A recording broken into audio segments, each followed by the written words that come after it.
सालाबादप्रमाणे आपलं ग्रामदैवत नारायणगाव हे तमाशाचं केंद्र म्हणून त्या ठिकाणी मानलं जातं आणि पूर्वीपासून आलेली परंपरा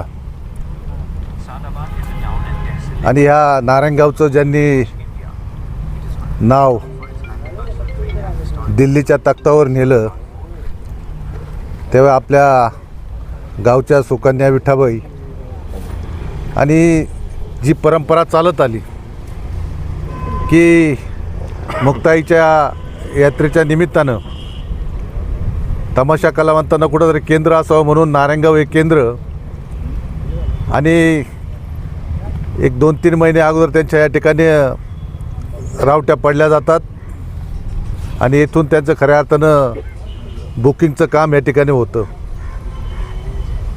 आणि हे होत असताना खरं तर आपल्याला सातत्याने जागेची अडचण येत असते. नारायणगाव शहरीकरणाकडे चालल्यामुळं आपलं पहिलं स्टँडजवळ होतं, नंतर थोडं येतं, पण भविष्यकाळात आपली ती कायमस्वरूपी जागा कुठंतरी आपल्याला पाहिजे आहे आणि शासनाच्या माध्यमातून ही समस्या त्या ठिकाणी सुटली पाहिजे. परंतु ही ग्रामीण भागामध्ये ज्या यात्रा होतात आणि ते यात्रा उत्सव होत असताना त्या ठिकाणी खऱ्या अर्थानं कला म्हणून त्या ठिकाणी तमाशे याच्या माध्यमातून जोपासली जाते आणि ती कला खऱ्या अर्थानं ग्रामीण भागामध्ये रुजलेली आहे.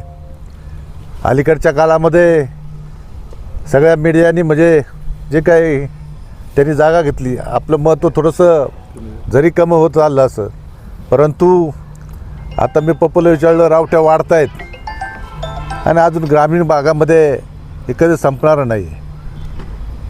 हे सगळं होत असताना आमचं यात्रा कमिटी असेल, आमचं देवस्थान असेल किंवा ग्रामपंचायत असेल, जे काही सुविधा आपल्याला द्यायच्या असतात त्या प्रामाणिकपणे या ठिकाणी मदत करण्याचं काम या ठिकाणी करत असतं.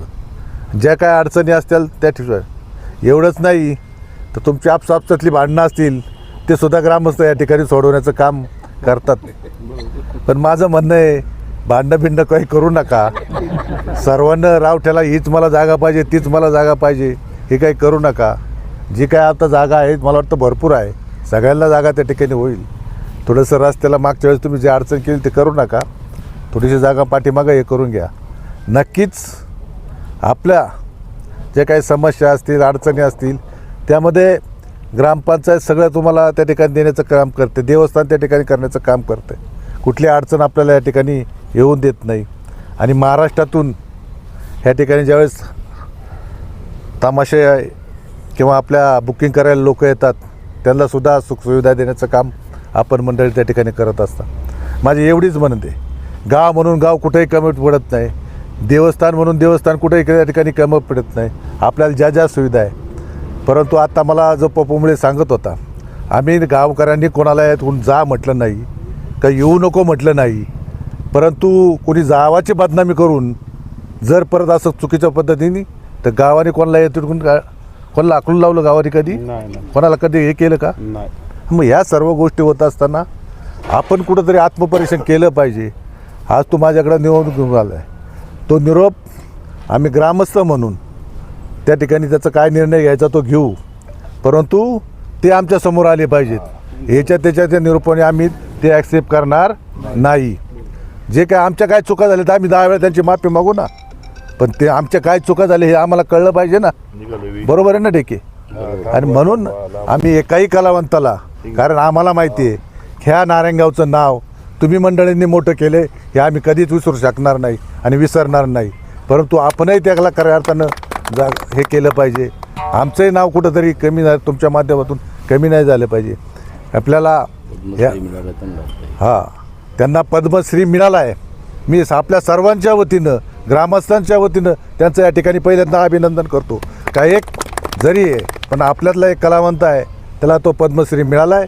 हे गावच्या वतीनं, आपल्या सर्व मंडळीच्या वतीनं ह्या ठिकाणी अभिनंदन करत असताना खरं तर ह्या वर्षीचा सीझन आपल्याला खऱ्या अर्थानं चांगला हो, आई मुक्ताईच्या आशीर्वादानं कुठलंही तुम्हाला चांगलीच चांगलं, कारण शेवटी आपण काही सिजनेबल निघतात, काही हे देतात, त्यांना ह्या ठिकाणी चांगलं सगळ्यांनी मला वाटतं पप्प्या सगळ्यांनी वाटून खायला शिका थोडं थोडं. हां बरोबर. नाही तर काय करता सगळं तुम्ही बारकाल्या पडमारकाला त्या ठिकाणी सांभाळून घेत जा. नक्कीच आमच्या ग्रामस्थांच्या वतीनं उत्तर पुणे जिल्ह्यामध्ये होत असणारी ही मोठी यात्रा मुक्ताईची, ती यात्रा खऱ्या अर्थानं आपल्या माध्यमातून खऱ्या अर्थाने किंवा दारूवाले मंडळी जे दारूचे शोभेचे दारू काम करतात यांच्या माध्यमातून उंचीवर नेण्याचं काम खऱ्या अर्थाने या मंडळीने केले. खऱ्या अर्थानं जागेच्या अडचणी होत्या. आता हे दारूवाला मैदान म्हणजे त्या मंडळीचं सुद्धा हे असतं, तसंच शेलोत परिवाराचं सुद्धा योगदान या ठिकाणी आहे. आपल्याला बाबू आपण म्हणतो, परंतु आपल्याला हा कायमचा प्रश्न सोडून, परंतु जे कोणी फळमालक सोडून मॅनेजर म्हणून जर दुसरी काही भाषा करत असेल तर ते आम्हाला आत्ताच सांगा, आम्हाला त्याचा बंदोबस्त करावा लागेल. कारण आम्ही इकडं जाऊ आम्ही तिकडं जाऊ एवढ्या दिवस आम्ही तुम्हाला त्या ठिकाणी सांभाळले आणि चुकीचं कोणी वर्तन माझं वागू नये. आई मुक्ताईच्या आशीर्वादानं सगळ्यांना चांगलं या ठिकाणी यश लाभो हीच खऱ्या अर्थानं मुक्ताईचरणी प्रार्थना करतो. आपल्याला या ठिकाणी तुम्ही आलात, सर्वांनी संघामध्ये एकत्र राहून चांगलं ह्या ठिकाणी काम करावं एवढ्याच. आणि जे काय ग्रामस्थांकडून यात्रा कमिटीकडून देवस्थानकडून किंवा ग्रामपंचायतकडून जे काही समस्या तुम्हाला अडचणी येतील त्या नक्की आमच्यापर्यंत सांगा. त्या सोडवण्यात आम्ही कुठेही कमी पडत नाही. तुम्हाला कुठलाही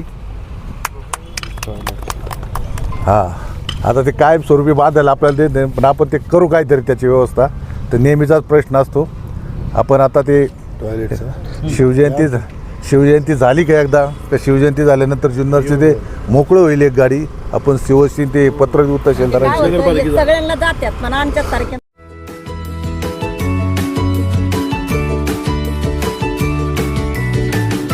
बातम्या शेतीच्या, बातम्या मातीच्या, बातम्या अन्यायाच्या, गुन्हेगारीच्या,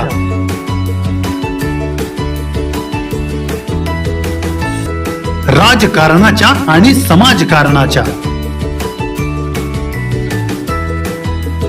शोषणाविरुद्ध बुलंद आवाज, जनसामान्यांच्या हुंकाराची गाज, सत्कार्याला प्रोत्साहन, दुष्कृत्याला अनुशासन, निर्भीड, निस्पृह, सडेतोड, बेधडक आणि रोखटोक म्हणजेच विघ्नहर टाइम्स. शोध बातमीचा, ध्यास सत्याचा. आपलं चॅनल, आपली बातमी. सबस्क्राईब तर कराच, पण बेल आयकॉनवर क्लिक करायलाही विसरू नका.